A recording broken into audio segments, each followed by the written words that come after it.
할렐루야. 이 복된 날 예배하는 사랑하는 모든 성도들에게 하나님의 은혜와 축복이 함께 하시기를 예수 이름으로 축원합니다. 예수 이름으로 축원합니다. 우리 하나님께 박수로 영광을 돌리겠습니다. 여러분에게 묻겠습니다. 제가 어떻습니까? 물으면 좋습니다로 한번 대답하겠습니다. 사랑하는 여러분 어떻습니까? 믿음대로 될지어다. 다시 한번 박수로 영광. 그러리 할렐루야. 사람이 깨어날 때 기지개를 쫙 펴면 육체가 이렇게 깨어난다고 합니다. 우리 한번 아직도 좀 덜 깬 사람이 2명 있는 것 같아서 기지개를 한번 펴볼까요? 기지개를 한번 쫙 펴보세요. 아주 좋아요. 예. 자, 팔도 한번 돌려주시고. 자, 이제 육체는 깨어났어요. 이제 두 사람도 정신 눈빛이 반짝반짝하네. 됐어. 이제 됐는데 영혼이 깨어나려면 사랑한다는 말을 들으면 깨어난대요. 예? 우리 옆 사람한테 우리 사랑합니다 한번 인사 좀 해주세요. 사랑합니다. 할렐루야. 예. 만약에 어디 옆 사람이 졸면 그 옆 사람 책임이야. 그 사람 책임은 전혀 아니야. 예. 여러분들이 그 옆 사람을 사랑한다고 깨워줬어야 되니까. 오늘 저는 이때를 위해 당신이 이곳에 있다. For this time are you here? 이런 제목으로 말씀을 전하겠습니다. 오늘 이 본문의 주인공은 모르드게와 에스더입니다. 이 사람들은 누구냐면 유대인인데 포로로 잡혀갔어요. 근데 사실은 이 사람들이 포로로 잡혀간 게 아니에요. 그들의 할아버지들이 포로로 잡혀가서 그들은 그 땅에 태어났다고요. 스룹바벨이 BC 538년에 49,897명을 인솔해서 예루살렘으로 귀환을 합니다. 이걸 1차 귀환이라고 합니다. 포로 귀환. 그 뒤 50년이 지난 후에 바사, 그러니까 페르시아죠. 페르시아의 아하수에로라는 왕, 이 말을 크세스라고, 여러분 영화 300이라는 영화를 보면 100만 명의 대군을 끌고 스파르타를 공격하는 그 왕이 바로 아하수르의 왕입니다. 인도에서 아프리카에 다 먹어버렸어요. 어마어마한 왕이죠. 그러니까 그 1차 귀환 이후에 남아있는 유대인들이 있었어요. 그러니까 에스라가 2차 기원을 1754명을 인솔하고 두 번째로 예루살렘으로 돌아오기 전이니까 많은 유대인들이 아직도 바삭의 수도인 수산군과 온 나라에 살고 있었어요. 그때 그 에스더가 그 땅에 살다가 이 아하수르의 왕의 왕후가 되죠. 그리고 그의 부모가 죽고 에스더를 케어했던 모르드게 삼촌이 아마 그곳의 관리였던 것 같습니다. 배경은 그렇습니다. 그런데 오늘 제가 그 제목을 들고 선 것은 이때를 위해 당신이 이곳에 있다. 이것은 이 모르드게가 자기 조카인 에스더에게 한 얘기입니다. 이때를 위해 네가 왕후가 된 게 아니냐 하는 얘기예요. 자, 오늘 저는 이 시간에 이 제목이 여러분들에게 도전이 됐으면 좋겠습니다. 그러니까 이때를 위해 내가 여기 있는데 그냥 나는 인생을 그냥 인생의 불발탄으로 이 땅에 이렇게 살아간 게 아니라 무엇인가 이 시대 이 역사에 삶의 주역이 되라고 하나님이 보내셨을 텐데 나는 무엇을 위해 여기 있는가? 이것을 한번 생각해 보면서 이 말씀을 들었으면 좋겠습니다. 아멘. 에스더 이펙트라고, 에스더 효과. 그러니까 당신이 사람들을 격려하고 움직여서 사건의 흐름을 바꿀 수 있는 사역에 놓였을 때 당신에게 하나님이 주시는 강력한 영향력, 이것을 에스더 이펙트라고 말합니다. 그러니까 내게 주어진 삶의 영향력으로 사건의 흐름을 바꿔버리는 거예요. 누구에게나 영향력이 있습니다. 근데 그냥 흘러가는 대로 그냥 내버려 두는 것이 아니라 그 사건의 흐름을 바꿔버리는 거죠. 누가? 저와 여러분이. 하나님이 주신 영향력으로. 그래서 여러분 이 설교를 듣고 나서 저와 여러분들이 에스더 효과를 일으키는 그런 삶을 살기를 주의 이름으로 축원합니다. 저는 여기서 에스더의 삼촌인 모르드게의 믿음이 얼마나 대단한가를 이 본문에서 발견할 수 있는데요. 14절 한번 볼까요? 13절부터 보겠습니다. 모르드게가 그를 시켜 에스더에 대답하되 너는 왕궁에 있으니 모든 유다인 중에 홀로 목숨을 건지리라 생각하지 말라. 이때 내가 만일 잠잠하여 말이 없으면 유다인은 다른 데로 말미암아 노임과 구원을 얻으려니와 너와 내 아버지 집은 멸망하리라. 내가 왕후의 자리를 얻은 것이 이때를 이함이 아닌지 누가 알겠느냐. 여러분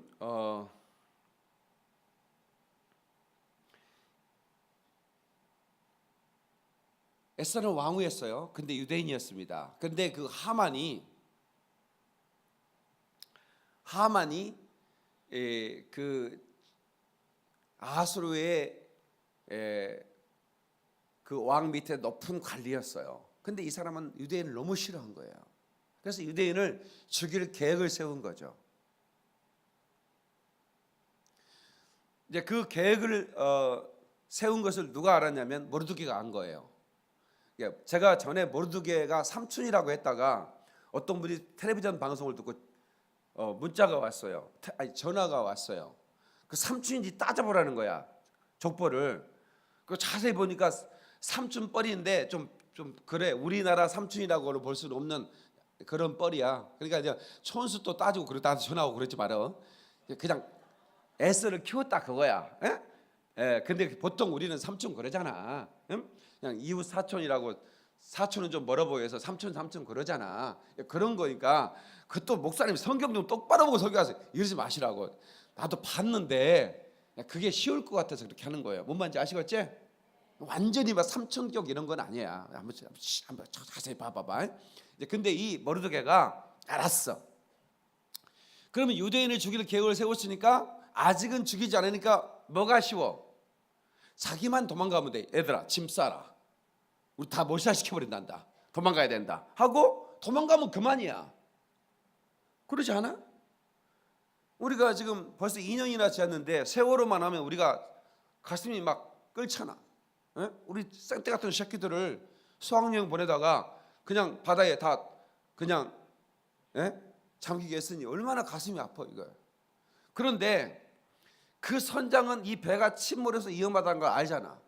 그 다른 사람은 모르지 않다. 얘들은 다른 애들은 어머, 배가 왜 기울지? 이러고 자기네끼리 문자도 보내고 엄마 이상해. 자기 그냥 배가 기운다 이러면서 또 어떤 애들은 거기에 예수 믿는 애들은 얘들아 우리 하나님께 기도할까? 기도도 하고. 근데 이 선장은 가장 먼저 배가 기울고 이 배는 침몰할 거라는 걸 알았어요. 근데 어떻게 했어? 가장 먼저 선장이 그 배에서 탈출했다고. 이 있을 수 없는 일이잖아요.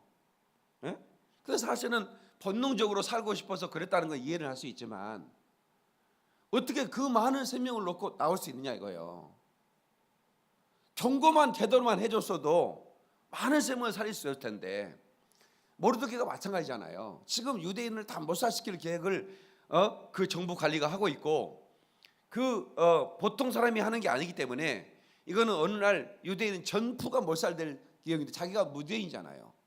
그러면 자기 가족만 챙겨서 도망가면 그만인데 이 모르드게는 그렇게 행동하지 않았다라고 하는 겁니다. 이 얘기를 듣고 자 4장 1절 한번 볼까요? 4장 1절 모르드게가 이 모든 일을 알고 자기 옷을 찢고 굵은 베옷을 입고 재를 뒤집어 쓰고 성중에 나가서 대성통곡하며 대궐 문 앞까지 이르렀더니 굵은 베옷을 입은 자는 대궐 문에 들어가지 못합니다. 왕의 명령과 조서가 각 지방에 이름에 유다인이 크게 애통하여 금식하며 울며 부르짖고 굵은 베옷을 입고 제 누운 자가 무수하더라. 자, 이 모르드게가 가장 먼저 이것을 알았고 그 다음에 나중에 이제 유대인들이 알게 됐죠. 그때 이 모르드게가 왕후인 자기 조카뻘인 에스더에게 자기가 이제 키웠으니까 자기 새끼나 마찬가지예요. 사실은 조카라고도 말하기도 힘들고 삼촌이라고 말하기 힘들고 사실은 자기가 키웠었으니까 편지를 하지 않습니까? 근데 14절이 너무 기가 막힌 거예요. 한번 보실래요? 이때 내가 만일 잠잠하여 말이 없으면 유다인은 다른 데로 말미암아 노임과 곤 얻으려니와. 그러니까 확신, 이 보통 확신이 아니잖아요. 에스더야, 네가 왕후잖아, 우리 좀 살려달라, 이렇게 하는 게 아니에요. 네가 잠잠하면 하나님은 어떤 방법으로든지 우리를 건져내겠지만 너와 네 집은 멸망할 것이다. 보통 믿음이 아닌 거예요. 여러분, 이런 확신이 우리에게 있어야 돼요. 아멘. 특별히 설교자가 이런 확신을 가지고 온 설교가 내가 생각합니다. 그냥 책에서 베껴온 얘기를 얼마든지 다른 사람의 이성에 감동되도록 우리는 할 수 있지만 확신이 없으면 그 사람을 변화시킬 수는 없어요.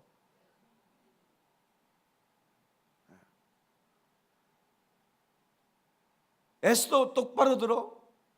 우리 딸한테 얘기하는 거 아니다. 모르드게가 네가 만약에 침묵하면 하나님은 다른 방법으로 우리를 건져낼 거야. 그러나 네가 침묵한다면 하나님은 너를 멸망시켜버리고 너의 가족도 멸망시켜버릴 거라고. 그렇게 담대히 말합니다. 그런 확신이 어디서 나왔을까요? 믿음에서 나오는 겁니다. 아멘. 얼마나 큰 확신입니까? 제가 여러분들에게 이 일을 위해 협조해 주십시오. 제가 이제 어떤 교회 목회 사역에서 여러분 성도들에게 이거 안 해주면 나는 목회 끝나, 이게 아니라 하나님은 하실 거다 이거죠. 그러나 어떤 방법으로 할 텐데 당신이 이곳에 있는 것은 바로 이 일을 도우라고 있는 것이 아니냐. 하나님은 어떤 방법으로 한다 그 말이야. 그러나 기왕이면 당신이 쓰임 받으라 그 말이지. 그런 확신으로 목회를 해야 된다고 생각하고 설교도 그렇게 해야 된다고 생각합니다.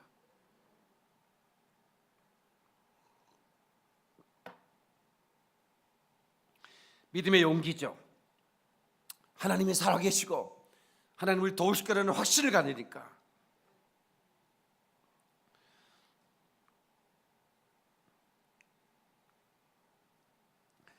근데 이 얘기를 들은 에스더의 행동은 더 멋있지 않습니까? 지금부터 내 말을 똑바로 들으세요. 또 이제 세요. 이 사람들이 세. 에스더는 또 편지를 보내는데 이렇게 말합니다. 지금부터 금식을 시작하십시오. 유다인들 다 모으십시오. 그리고 밤낮 3일 먹지도 말고 마시지도 마십시오. 우리나라 사람들은 금식을 하면 어떤 분들은 물도 안 마시는 분들이 있어요. 그걸 단식이라고 그래요. 제가 미국에 가서 그 집회를 하는데 금식을 한대요. 그래서 그러시냐고, 미국 사람들도 금식하고 좀 놀랐어요. 근데 오늘 같이 이렇게 있는데 금식하니까 음식 안 좋고 근데 우유를 마시는 거예요. 그래서 우유를 왜 마시냐고 그랬더니 우리는 금식하면 음식만 안 먹고 우유나 주스는 마시는데요. 그게 무슨 금식이야? 우유하고 주스만 마신대. 그건 완전히 영양식으로 다이어트 하는 거네 진짜. 그래도 뭐 그게 얼마나 힘든데요 그러세요. 이렇게 그렇게 얘기하더라고. 근데 지금 여기서 말하는 것은 먹지도 마시지 말라니까요. 나도 시녀와 더불어 그렇게 금식하겠다. 그리고 내가 왕 앞에 나가겠다. 이게 왕 앞에 나가겠다는 게 그게 왜 어려운 일이냐면 그 아하수르의 왕이 정말 그 지독한 왕이었습니다. 그러니까 독해요. 독할 수밖에 없는 게 보통 왕들은 얼마만큼 정복을 하면 만족을 합니다. 그런데 전 세계를 정복할 꿈을 가진 사람이, 이 사람은 그냥 끝없이 정복 정책을 하는 거야. 100만 대군을 이끌고 나가는 거야. 왕이 직접 갑니다. 예. 그리고 그 땅의 모든 사람들을 포로로 잡아오고 무릎 꿇리고, 예. 그러면서 이렇게 살아가기 때문에 얼마나 많은 적이 있겠어요. 우리나라도 마찬가지잖아요. 독립군들이 있지 않습니까? 예? 저놈이 우리 부모님을 죽였다 이거야. 그럼 어떻게든 저 왕을 독살하려고 하는 사람이 있지 않겠어요? 그러면 딸을 이렇게 왕에게 드린 다음에 어떻게든 해가지고 그 딸을 통해서 죽이려고 하는 사람도 있을 거라 이 말이에요. 그래서 자기는 왕비도 믿지 않는 거야. 자기 왕비나 호궁도 믿지 않아. 자기가 부를 때만 와야 돼. 절대로 지가 나와서는 큰일 나는 거야. 왜? 왕은 언제든지 술을 한 잔 마셔도 그 술 관원장이 있어요. 먼저 왕이 마시는 그 주전자의 술을 가장 먼저 따르는 첫 번째 잔은 그 술 관원장이 마셔야 돼. 그러니까 과거의 왕들은 그런 관원장을 다 뒀어요. 음식도 먼저 시식을 해야 돼. 예, 왜? 독이 들은지 모르니까. 왜 그렇지 않겠습니까? 누가 독을 넣는지 모르니까. 그런 상황에서 그 누구도 왕이 부르지 않으면 왕에게 나오면 죽음을 면치 못하는 거예요. 그런 법을 만들어 놨기 때문에 에스더를 부르지 않은 지가 3개월이라 그랬죠? 석 달을 보지 말았다고 그랬나요? 이거 정확하게 안 그러면 또 설교 듣고 또 항의 들어오니까 30일 3개월 했다면 큰일 날 뻔했네. 목사님 성경 좀 똑바로 듣고 설교하라고 그럴까? 30일 11절에 나옵니다. 이제 내가 부름을 입어 왕에게 나가지 못한 지가 이미 30일이라. 그러니까 한 달 동안 왕의 부름 받은 적이 없어요. 왕이지만 그런데 왕에게 나가서 이 일을 보고한다고 하면 죽음을 면치 못하는 거예요. 근데 살 수 있는 방법은 뭐냐면 왕에게 갔는데 금규, 그러니까 다른 성경에는 그 금으로 된 왕의 지휘봉 같은 거예요. 금 지팡이 뭐 이런 거예요. 지휘봉 같은 거예요. 금으로 된 지팡이를 이렇게 내밀면 왕에게 올 수가 있어요. 만약 이걸 내밀지 않으면 그대로 신하들 끌고 와 죽이는 거예요. 그래서 내가 왕에게 나갔다는 에스더는 대단한 용기가 필요했던 거예요. 그래서 그 에스더가 그렇게 행한 다음에 왕에게 나가죠. 근데 이게 웬일입니까? 그 에스더가 3일을 금식했어요. 금식하면 그 얼굴이 창백해지잖아요. 그리고 금식을 하면 사실은 입에서 냄새도 나고 그 머릿결도 그렇게 예뻐지질 않아요. 금식하면 머리도 빠진다. 그러니까 사실은 금식한 모습은 그렇게 그 살도 빠지니까 얼굴에 기름기도 빠지면 어떻게 돼요? 그렇게 예뻐 보질 않는데, 근데 너무 신기하게 에스더가 나갔는데 하나님이 그 아하수르의 왕의 마음을 그 움직인 거죠. 놀랍게 너무 아름다워 보인 거예요. 그러니까 에스더가 딱 머리카락을 날리고 딱 왕에게 나아갔는데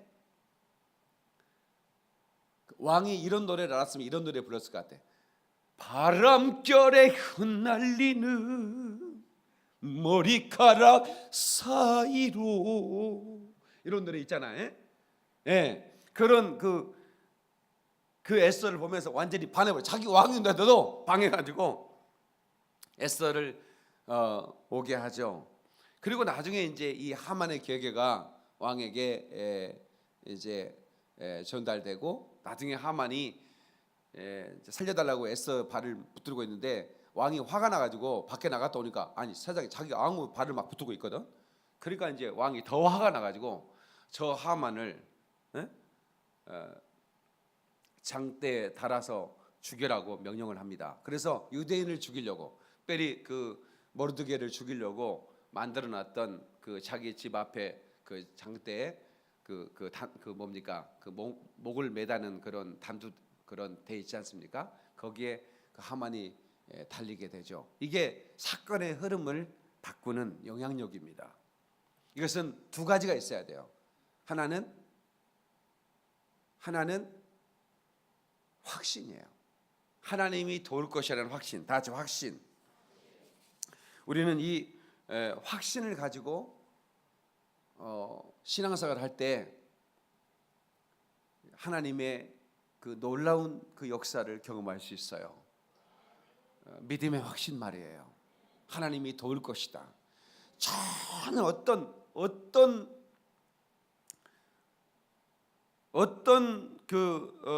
어느 누구도 이 사건의 흐름을 바꿀 수 없다라고 생각하는 그런 절박한 상황에서도 그렇지 않습니까?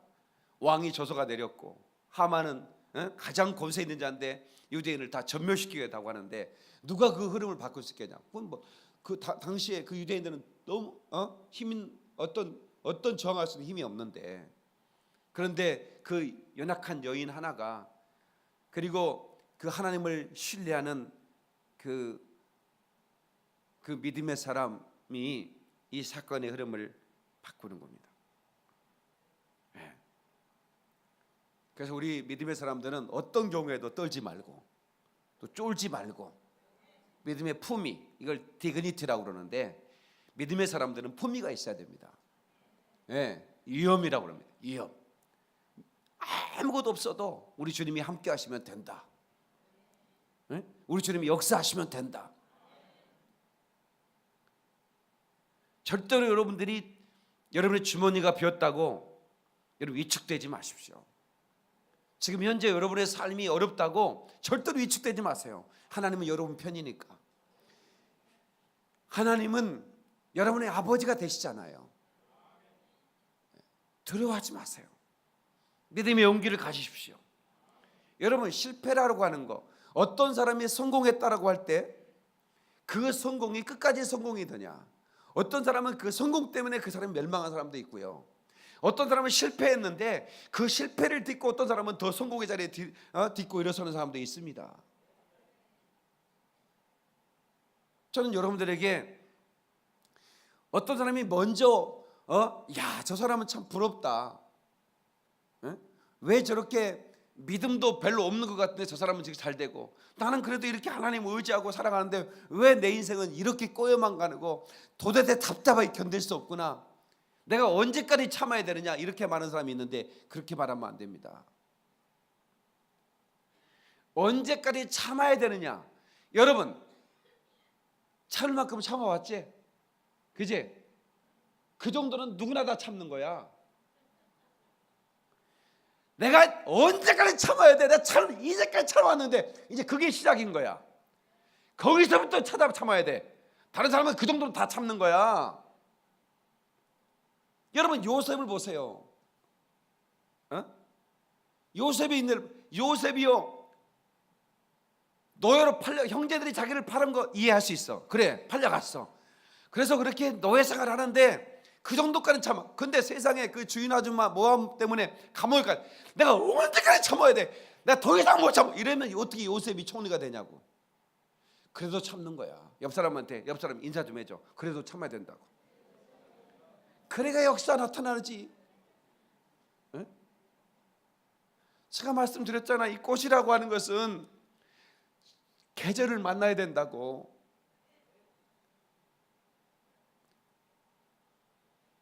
봄에 피는 꽃이 있고, 여름에 피는 꽃이 있고, 가을에 피는 꽃, 겨울에 피는 꽃도 있어요. 왜 나는 안 핀다냐 그러지 말라니까. 믿음의 확신, 언젠가는 핀다. 내 인생 꽃 핀다 말이야. 하나님이 나를 피게 할 것이다. 이런 믿음의 확신을 가져. 왜 나는 안 된다냐 그러지 말고, 안 되는 것 때문에 더 좋은 역사가 있다니까. 제가 얘기했잖아요. 나는 왜 내가 내 인생이 이렇게 안 필까? 응? 우리 형제들은 전부 다 공무원이에요. 요즘 공무원 어제 시험 봤다고 그러더라고요. 공무원이 여기 서울 지방에서 빼놓고는 전 지방에서 무슨 뭐 수십만 명이 시험을 봤대요. 근데 뭐 몇십 대 1이라고 그러는데, 근데 우리 형제들은 그냥 시험만 보면 다 덕덕 합격하더라고요. 그런데 저는 대학을 포기하고 제가 그래 공무원 되자. 그래서 공무원 시험을 봤잖아요. 그래서 저는 나이가 안 되는 거예요. 졸업하고 시험을 봤는데 대학을 포기했거든요. 점수도 많이 맞았는데 야 대학 가서 뭐하냐? 그냥 공무원이나 되자. 사실은 내 생각은 아니었고 우리 형님 생각이었어요. 어리니까 우리 형님이 나를 설득하니까 내가 그 생각도 맞는 것 같다는 생각이 들더라고. 어차피 대학 졸업하고 취업하는 건데 일찍 하는 게 좋지 않냐. 또 공부 잘하니까 시험을 봐봐라. 근데 시험 보려고 했더니 나이가 안 맞아. 시험 볼 수 있는 나이가 안 되는 거야. 그래서 또 읍사무소 가가지고 그 소송 걸어갖고 나이를 한 살 올렸어. 나이를 한 살 올려가지고 시험을 봤다니까. 그냥 시험 본 것도 아니고. 그래도 시험을 잘 봤어. 공부를 조금 했으니까. 그래서 나는 너무 시험을 잘 봐가지고 시험 보고 오면 이렇게 내가 그 틀린 들이 많은데 비교를 해보잖아요. 하나도 틀린 게 없어요. 전 과목. 내가 느낌이 그래. 다 적어 왔으니까. 그럼 나는 이제 공무원 수석이다 이거는. 이렇게 생각하고 합격자 발표를 기다리고 있는데 떨어져 버렸어요. 왜 떨어졌나 지금도 이해를 못 하겠어요. 죽고 싶더라고. 정말 죽고 싶더라고. 왜 나는 엄마도 일찍 죽고 뭐 되는 게 하나도 없냐 이거. 마지막으로 내가 이거라도 해서 나이까지 올려가지고 시험을 봤는데 이것마저 떨어져 버리면 내가 살아야 이유가 뭐 있겠냐. 진짜 척 죽고 싶더라고.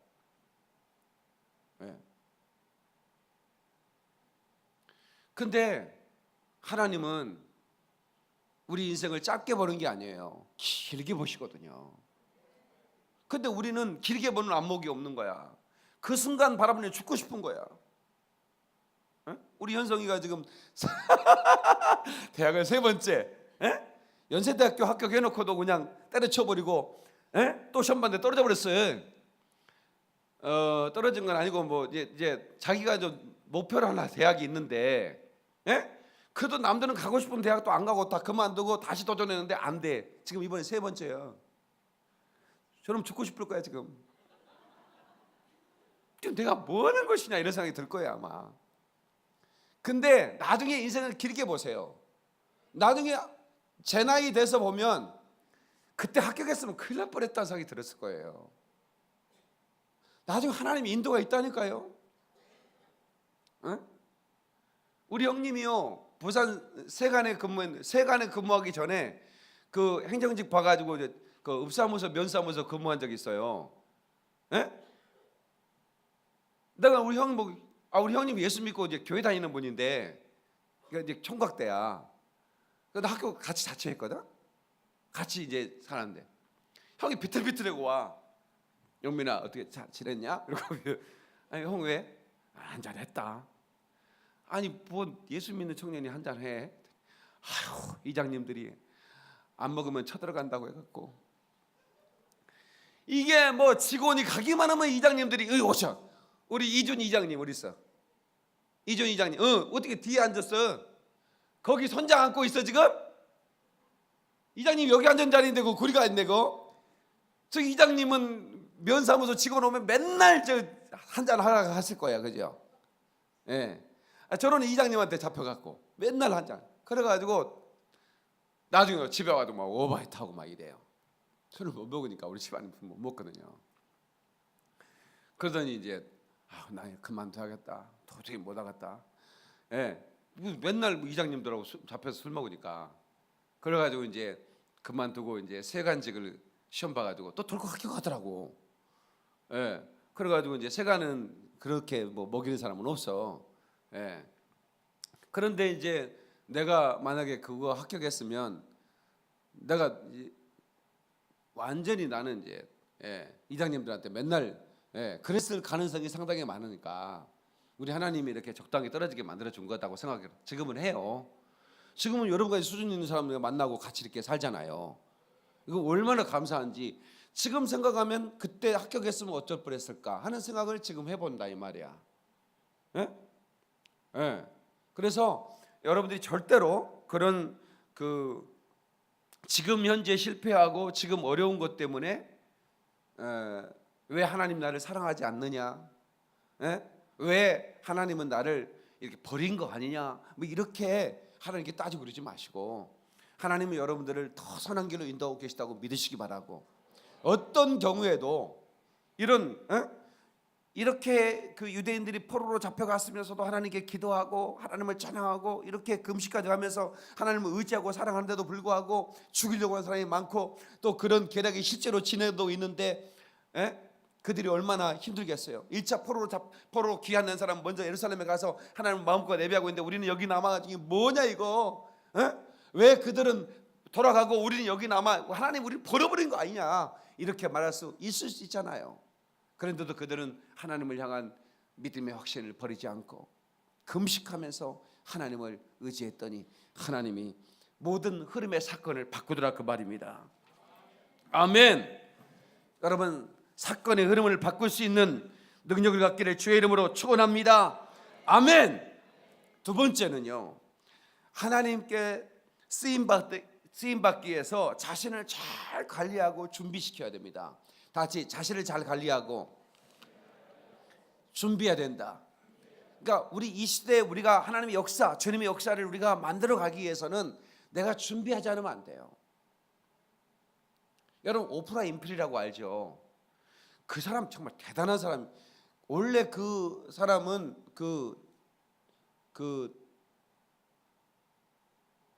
어렸을 때 버림받았던 사람이에요. 그래가지고 어디 친척집에 뭐 살았다고 그래요. 그런데 자기 그 친척한테 성폭행을 당해요. 그리고 그것 때문에 또 방황하면서 청소년 때 마약도 했던 사람이에요. 학교도 제대로 나오지 않았었어요. 그런데 이 자매가 얼마나 영향력이 있는지 벌써 아주 오랫동안 그 오프라 윈프리 쇼를 하잖아요.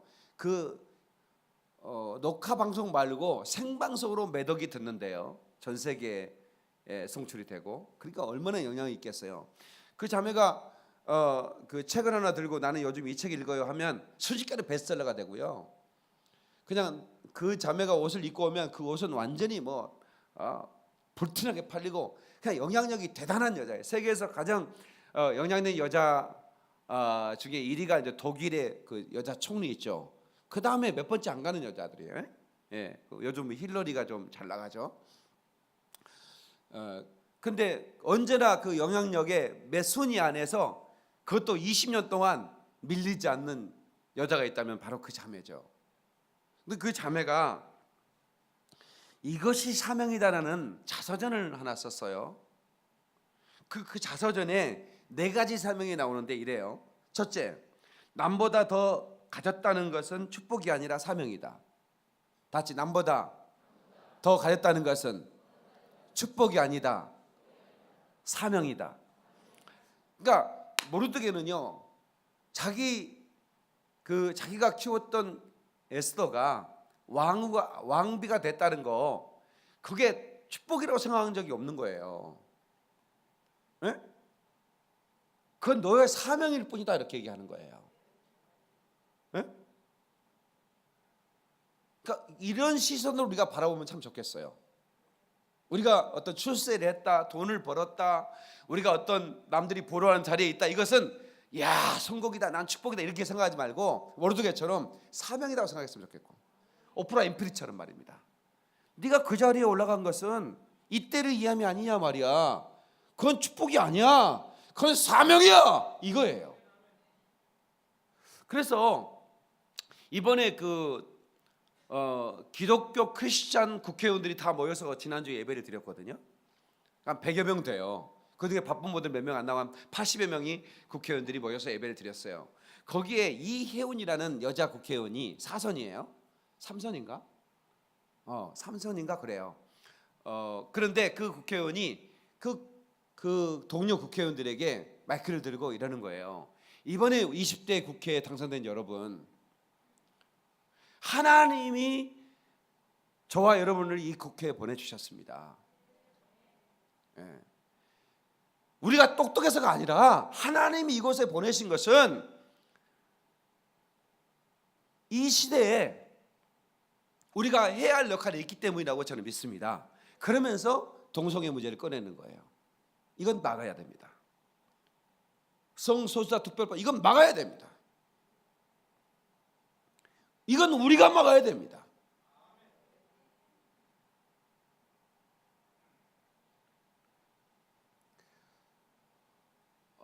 용기 있는 행동이라고 생각해요. 그런 얘기 때문에 욕 뒤지게도 먹거든요. 예. 그러나 그 이유는 내가 다시 다른 국회의원 안 해도 된다 이거야. 또 다음번에 21대 안 해도 된다 이거야. 다만 내가 20대 국회에 하나님 내 보낸 것은 이것만큼 막아라고. 예. 그러니까 저는 기독 국회의원들에게 이렇게 말씀드리고 싶어요. 당신들이 막지 않아도 하나님 막으실 거다. 그러나 당신이 침묵하면 하나님 당신을 멸망시킬 거다. 이게 똑같은 얘기예요. 모르드게가 지금 앙후가 된 에스더에게 말한 것은 네가 그 자리에 있는 건 축복이 아니야, 사명이야 이 말이야. 국회의원 당신들에게, 혹이나 여러분 크리스찬 국회의원이 이 방송을 듣는다면 당신이 그 자리에 들어간 것은 축복이 아니라 사명이라고 말하고 싶은 거예요.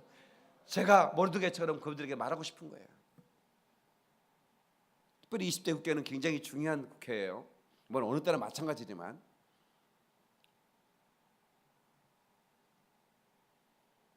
두 번째, 남보다 설레는 꿈이 있다면 그것은 망상이 아니라 사명이다. 남보다 설레는 꿈이 있다면 그건 망상이 아니라 사명이라는 거예요. 여러분 설레는 꿈을 가지고 있습니까? 그 사명입니다. 저는 아프리카의 아이들을 돕는 꿈을 가진 목사예요. 근데 제가 어제도 제가 아프리카에 가서 사역하던 영상을 제가 이렇게 그 유튜브를 통해서 이렇게 보면서 제가 보지 못했던 그분들의 표정들, 그냥 놓쳤던 표정들을 다시 보게 됐어요. 나무 밑에서 예배하던 사람들에게 교회를 칠 때 헌당 예배 때 그 영상들이 쫙 지나가는데 제가 알거든요. 내가 정말 너무 감동됐을 때가 뭐냐면 그 아프리카의 한 부족이 있는데요. 그 부족은 단 한 번도 예수 이름을 들어본 적이 없어요. 예수 이름을 들어본 적이 없는 거예요. 완전히 그 부족은 격리되어 있었기 때문에. 그리고 뭐 그렇게 어떤 그 문화와 소통이 되지 않기 때문에 그들 나름대로의 문화를 가지고 우상을 섬기면서 사는 거예요. 그런데 우리 교회 서울 김포영광교회가 지은 그 교회가 있는데 그 교회의 리더들이 그냥 그 막대기 하나 들고 그냥 이렇게 가서 전도를 하는 거예요. 그런데 몇몇의 아줌마들이 그 복음을 듣고 예수를 믿게 되는 거죠. 그러면서 그분들이 예배하기 시작했는데 한 30여 명의 그 부족 여자들이 예수를 믿게 된 거예요. 남자들은 안 믿고, 보니까 여자들이 주로. 그러니까 이제 남자들이 그걸 도와주기 위해서 핍박만 하지. 근데 그 여자들이 교회를 건축한다고 나무를 베가지고 흙을 해갖고 어떻게 교회를 하나 건축했더라고요. 근데 내가 딱 가보 거기다 양철 지붕 하나 이렇게 얹어가지고 거기에 또 양철 지붕 어디서 쓰레기 주운 것 같아. 그게 막 이게 막 바람에 떨려가지고 막. 근데 막 이렇게 했는데 내가 보니까 딱 대지막이야. 그게 우리나라 대지막보다 더 초라한 그런 곳이에요. 그래서 이제 우리가 거기에 전도가 됐다고 거기를 가재. 그래서 차를 몰고 갔죠. 아주 힘들게 갔어요. 한데 뭐 하나 건물이 있는데 난 저게 무슨 그 짐승들 사게 하는 곳인가? 아니면 화장실인가? 이렇게 생각했어요. 가봤더니 그 30명의 여인들이 아기를 다 안고 지고 그랬어요. 거기는 보통 이렇게 그러더만 하나는 안고 뒤에는 짊어지고 이렇게 애들이 많아요. 그래가지고 걔네 그 안에서 땀을 팍 흘리면서 기도하고 있는 거예요. 그 모습을 볼 때 제가요 마음이 얼마나 뜨거웠는지 눈물이 막 쏟아지는데 세상에 이분들이 예수 믿은 지 불과 몇 개월밖에 안 되는데 이 사람이 성전을 짓겠다고 지은 거야. 근데 그 성전이 우리가 볼 때는 완전히 짐승 운막 같은 곳인데 그곳에 하나님이 계시는 거예요. 그런데 저는 그걸 몰랐어요. 어제 보니까 그 아줌마들 제가 이렇게 눈 뜨고 기도하면 이렇게 쭉 봤거든요. 야, 그들이 하나님을 만나서 그 눈물 흘리면서 기도하는 모습을 봤는데 제가 입당 예배 그 교회를 지어가지고 거기에 그 교회를 다 무너뜨리고 거기다가 우리가 이제 콘크리트로 교회를 예쁘게 쳤어요. 거기에 입당 예배할 때 그분들이 예배할 때 그때 그 여자들이 다 거기에 모여 있더라고요. 나는 이제 그때 하도 사람들이 많이 모여가지고 그분들 얼굴을 이리 못 봤는데 어제 영상으로 쭉 봤어요. 예. 근데 그게 갑자기 눈물이 나는 거예요. 하나님은 그렇게 하나님을 그 사모하고 하나님을 의지하는 자에게 하나님은 누군가를 붙여서 하나님 일을 하시더라 이 말이에요. 그래서 그 고통당하는 아이들에게 또 그렇게 초라하게 예배하지만 하나님을 뜨겁게 사랑하는 자들에게 뭔가 우리 교회가 할 수 있는 그 꿈을 가졌다 이거예요. 그 꿈은 내 어떤 망상이 아니라 그게 사명이라는 거예요. 아멘. 그리고 남보다 아파하는 것이 있다면 그것은 고통이 아니라 사명이다. 다시 남보다 아파하는 것이 있다면 그것은 고통이 아니라 사명이다. 그러니까 여러분들이 지금 이제 재정 때문에 고통당하는 분, 어떤 분들은 관계 때문에 고통당하는 분, 그죠? 나는 이혼했어요. 그 때문에 나는 고통이에요. 근데 나중에 지나보세요. 그게 사명인지 나중에 알게 될 거예요. 누군가 여러분 와서 막 울고 죽겠다고 그러면 왜 그러냐고 그러면 내가 지금 이혼하려고 그러거든요. 그러면 당신의 얘기를 해줘 보세요. 당신 어떻게 그런 가운데 당신이 사셨어요? 이게 다 사명이라는 거예요. 병 때문에 고통당한 분 있으세요? 지금 고통은 그 고통이 아닌 거예요. 나중에 여러분보다도 많은 고통을 당한 사람에게 여러분 얘기를 해주세요. 그러면 그 얘기를 듣고 하나님께 나온다니까요. 그게 사명이라니까요. 그러니까 오프라 윈프리가 얼마나 고통의 삶을 살았는지 몰라요. 그러니까 자기 얘기만 해주면 그 사람들이 희망을 얻더라 이거예요. 그 어린 나이에 미혼모가 되고 강간을 당하고 마약을 하고 쓰레기를 뒤지고 그런 삶을 살아왔던 사람. 내가 어려웠던 얘기하면 우리 소희 권사님 그래. 목사님 나한테 명함 내밀지 말아요. 쓰레기 뒤져보셨어요? 그러는 거예요. 쓰레기를 왜 뒤져? 먹을 거 있으면 먹으려고. 그렇게 저를 반짝이 입은 여자가 그런 어려움을 살았던 걸 어떻게 알겠어요? 지금도 몰랐지? 명함 내밀지 말래 나한테.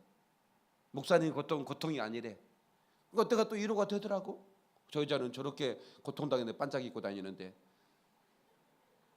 나는 하나님 더 반짝이게 해주셨구나 이런 생각을 하는 거야. 우리 교회에서 가장 그 여자가 누구냐고 묻지 마. 가장 반짝이 입고 다니는 여자야. 우리 교회에서. 그러면 아마 대충 한번 보면 반짝이는 여자 보면 저 여자구나.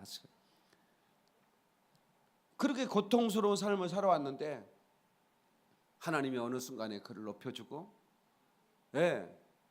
세상에 노래교실을 하는데 제가 검단에 세상 몇백 명 모일 그냥 마이크 하나로 막 휘어잡는 거야.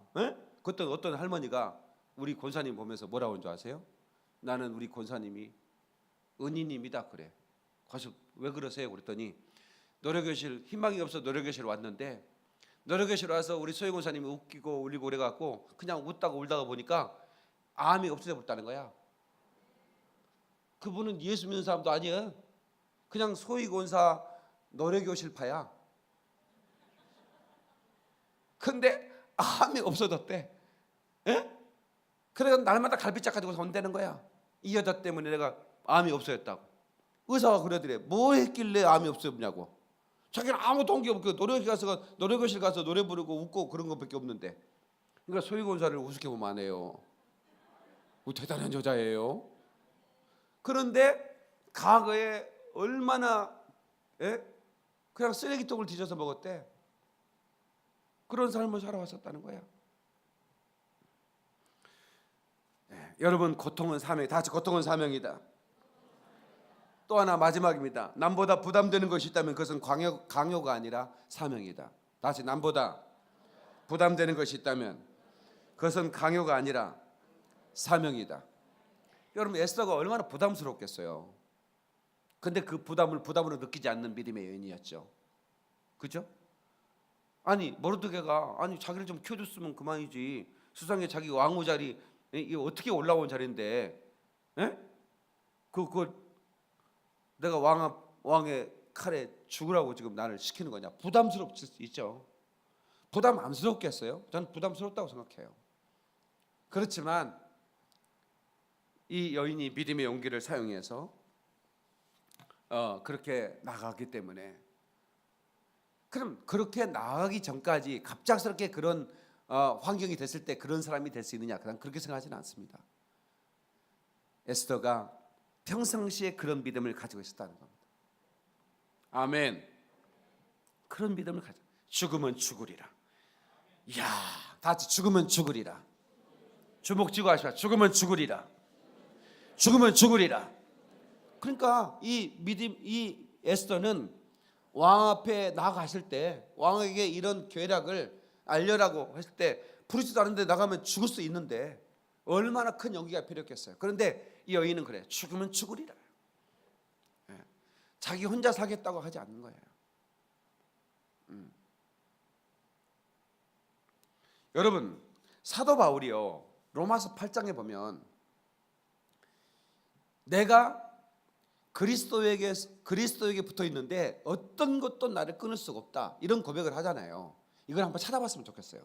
자, 로마서 8장.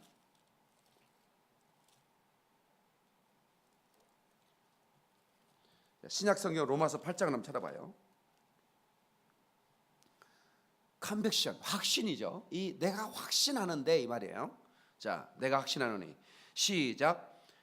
38절. 로마서 8장 38절. 38절 시작. 내가 확신하노니 사망이나 생명이나 천사들이나 권세자들이나 현재일이나 장래일이나 능력이나 높음이나 깊음이나 다른 어떤 피조물이라도 우리 주 예수 그리스도 예수 안에 있는 하나님의 사랑에서 끊을 수 없느니라.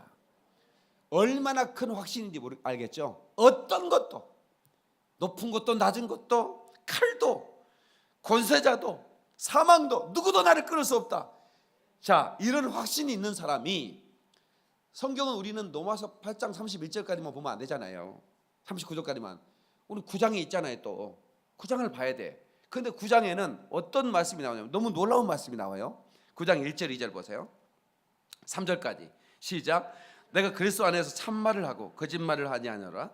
나에게 큰 근심이 있는 것과 마음에 그치지 않는 고통이 있는 것을 내 양심이 성령 안에서 나와 더불어 증언하노니, 나의 형제 곧 골육의 친척을 위하여 내 자신이 저주를 받아 그리스도에서 끊어질지라도 원하는 바로다. 자, 저를 보세요. 아니, 8장 39절에는 내가 그 어떤 것도 끊을 수 없다고 했는데 9장에는 내가 설사 끊어질지라도 내 친척, 내 권력, 내 동포가 구원받아야 된다는 거야. 이런 마음. 8장을 넘어서, 8장은 반드시 우리가 확신을 가져야 돼. 그런데 9장의 1절 2절은 아무나 가르치는 수준이 아니야. 3절까지 이 수준은 어떤 것도 끊을 수 없대. 그렇게 확신한대. 그런데 내가 끊어질지라도 나는 그들이 구원받기, 내가 저주를 받아서 버림받을지라도 나는 그들이 구원받기를 원한다. 이게 바로 에스더의 심정이었을 거라 이 말입니다. 우리는 그런 마음을 가져야 돼요. 우리 가족들이 버림받고 지옥에 가는데 나만 구원받은 것으로 만족하고 할렐루야 할 수는 없잖아요. 분명히 우리는 믿음의 확신이 있어요. 여러분 천국 간다고 믿으시면 아멘 하세요. 영생 얻으시면 아멘 하세요. 그래요. 확신이 있으시죠? 그래, 여기서 머물면 안 돼요. 여기서 머물면 안 돼요. 9장의 1절로 3절의 사도 바울의 심정은 우리에게 있어야 돼요. 이게 누구의 심정이냐면 바로 이 에스더의 심정이었다 그 말이에요. 그리고 모르드게의 심정이었다 그 말입니다. 아멘. 아멘.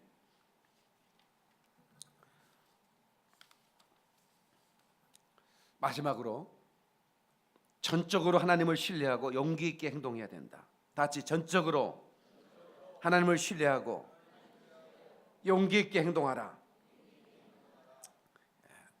용기가 사건의 흐름을 바꾸더라 그 말입니다. 믿음의 용기. 그러니까 하는 순간, 그러니까 영국에 그 의원들이 기독교인들이 있었어요.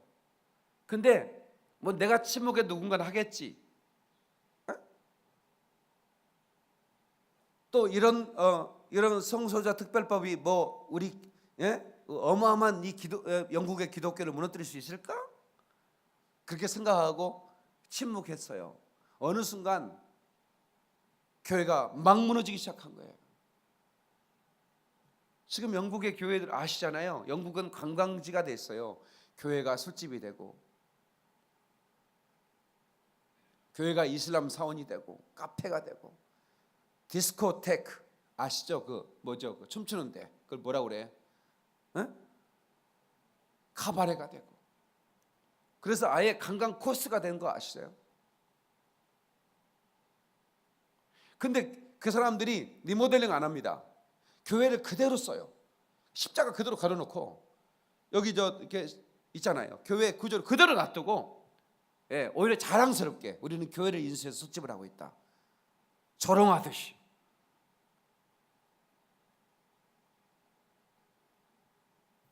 그래서 저는 믿음의 사람들이 용기가 필요하다고 생각하고, 특별히 국회의원들이 이번에 입각한 국회의원들에게 제가 전하고 싶은 메시지이기도 합니다.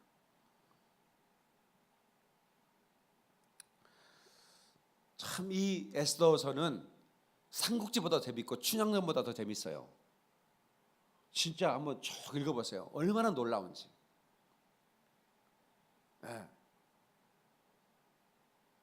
그 여인의 용기 때문에 한 민족이 살잖아요. 민족이 전멸할 뻔했는데 그 여인의 용기 때문에 사건 흐름이 바뀌지 않습니까?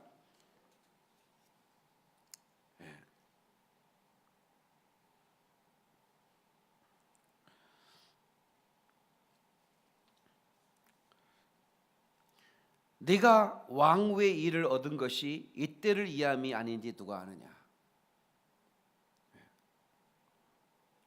여러분들이 사업에 성공하고 여러분들이 또 하나님이 여러분들에게 재정을 주시고 또 여러분을 높여주실 때 이때를 위해서 나를 주셨구나. 이렇게 사명을 깨달을 수 있다면 그건 복된 겁니다. 그건 복된 거예요. 저에게도 마찬가지입니다. 저는 병 때문에 죽어가던 사람인데 하나님이 저를 살려주셨잖아요. 그래서 항상 그걸 잊지 않으려고 내 자신이 얼마나 초라한 존재였던가. 하나님 나를 부르기 전에 나는 하루살이 존재에 불과했는데 하나님 나를 이렇게 여러분 앞에 세워주시고, 그리고 저를 아프리카로 보내시고 열방으로 보내시고 방송에 소개자로 세워주시고, 그것은 나에게 축복이라고 생각하지 말자. 이것은 사명이라고 생각하자. 그게 저에 대한, 제가 저에게 주문하는, 도전하는 그런 메시지기도 합니다. 이때를 이해함이 아니냐.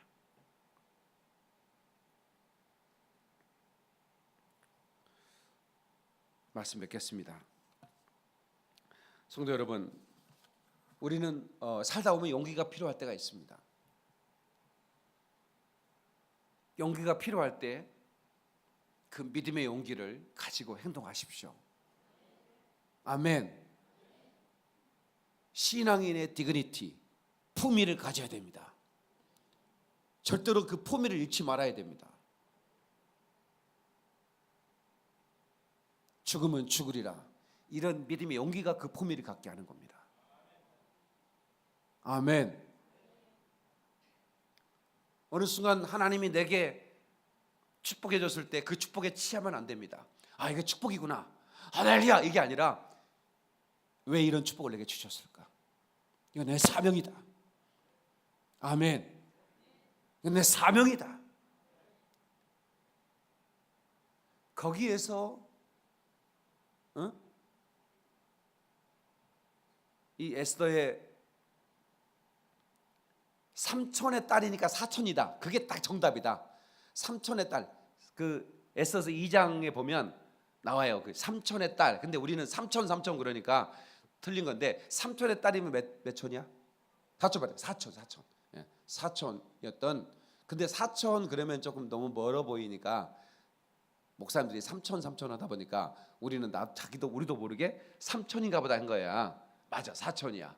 근데 사촌이든 삼촌이든 간에 이 모르드게가 정말 품위가 있었던 것 같아요. 자기가 키웠던 사촌 조카가 삼촌의 딸이면 조카인가? 동생이구나. 조카라고 하면 안 되겠구나. 그러니까 항의 전화가 왔구나. 삼촌의 딸이면 조카가 아니고 동생이네. 그런가? 하여튼 뭐 항의 받으면 안 되기 때문에 정확하게 해야 됩니다. 촌수를. 자기가 키웠기 때문에 새끼나 마찬가지잖아. 세상에 내가 키웠던 애가 그렇게 됐으면 유대인이 멸망하든 말든 너고 나고 살자 하고 할 수도 있을 텐데, 품위가 있잖아. 품위가. 응? 이런 품위를, 그리고 사도 바울이 그 어떤 것도 나를 그리스도 사랑에서 끊을 수 없다고 고백했던 그 사도 바울이 내 혈육 친척을 고려한다면 내가 차라리 저주를 받을지라도, 내가 그래서 끊어질지라도 원하는 바로다. 세상이 어떻게 그렇게 말할 수 있을까요? 그 얘기는 그만큼 원하는다는 거예요. 그런 심정으로 살아갈 때 사도 바울처럼 역사의 흐름을 바꿀 수가 있고, 또 에스더처럼 역사의 흐름을 바꿀 수 있습니다. 여러분의 가정이 기울어 간다고 할 때, 아, 이렇게 해서 우리 가정이 망해가는구나, 그렇게 생각하지 마세요. 그 흐름을 내가 바꿔야 되겠다. 아멘. 여러분들이 아직까지 몸부림쳐도, 기다려도, 인내해도, 참아도 어떤 거 하나 변함이 없는 환경 속에서 답답할 때 그래도 참으세요. 그리고 기다리세요. 그리고 기도하시기 바랍니다. 여러분, 성경은 말합니다. 내 집은 만민이 기도하는 집이라고 그랬어요. 이 교회에 별명이 있어요. 기도의 집이라는 겁니다. 근데 왜 기도의 사람이 없어요? 그러면 안 되잖아요. 우리들은 다 기도의 사람들인 거예요. 기도는 역사의 흐름을 바꿀 수 있어요. 그러니까 보세요. 금식하잖아요. 네? 여러분들이 너무나 고통스러운 일이 있으면 금식하세요. 우리 형제가 누구라고 말하지는 않겠지만 꿈을 꿨는데 귀신들이 새카맣게 몰려오는데 자기가 막 떠나라고, 막 예수님을 떠나라고 했는데 안 떠나더라는 거야. 네? 뱀은 다 자기가 막 다 죽였는데 또 막 귀신들이 몰려오는데, 그래서 그런 이제 문자가 내게 왔길래, 그래서 마가복음 봐라 그래서. 거기에 뭐가 써있어요? 우리는 왜 귀신을 쫓아내지 못하나이까? 제자들이 물어보잖아요. 근데 예수님 뭐라 그래? 기도와 금식 외에는 이런 이유가 나갈 수 없다 그러잖아요. 그러니까 우리에게는 귀신을 쫓는 권세가 있어요. 그런데 우리가 기도하지 않으니까. 예, 그래서 내가 금식하세요. 그래 금식했나? 저 대답하는 친구야, 대답하는 친구. 이러면 얘기 안 하려고 했더니 자기가 대답해버리는 거만. 예. 그래서 그 성경 읽고 금식해 그랬어요. 예. 꿈속에서 그런 게 나온다면 뭔가 지금 이렇게 사인을 준 거잖아요. 예. 그러면 금식해서 내가 더 능력을 회복했다가 준비했다가 확 쓸어버려야죠. 그렇잖아요. 예. 그래서 우리 모두가 금식하고 또 기도하고, 예? 어려움 만날 때 사건의 흐름을 바꿔버리자 이 말이야. 예. 여러분들이 이때를 위해서 내가 여기에 있는 거예요. 여러분 김포영광교회 여러분 왜 여러분들이 오신 것 같아요? 하나님 인도가 없으면 여러분 오실 적 없어요. 내가 부르지 않으면 올 적 없다고 그랬어요. 그래서 여기에서 이거 무엇을 위해 내가 살아가야 되는가? 또 어떻게 교회에서 역할을 하고 감당해야 될 것인가? 우리가 내가 여기에 하나님 부름받은 목적이 무엇인가? 여러분 재능을 따라 충성하고 봉사하고, 그래서 우리 하나님 영광을 온전히 올려드리는 그런 삶이 되시기를 주의 이름으로 축원합니다. 예, 믿음으로 우리가 하나님을 기쁘시게 하는 에스더와 모르드게처럼 그렇게 사건의 흐름을 바꾸는 에스더 이펙트의 사건을 만들어내는 그런 저와 여러분 되시기를 예수 이름으로 축원합니다. 예수 이름으로 축원합니다. 하나님께 박수를 영광. 그러니 할렐루야. 두 손 번쩍 들고 주의 삼창의 통소로 기도할 때 하나님 아버지, 그냥 아버지 이름에 주어지는 삶이 아니라 사건의 흐름을 바꾸는 삶이 되게 도와주옵소서. 주여 삼창합니다. 주여 주여 주여. 나의 하나님 아버지 은혜와 사랑을 감사합니다. 역사해 주시기를 원합니다.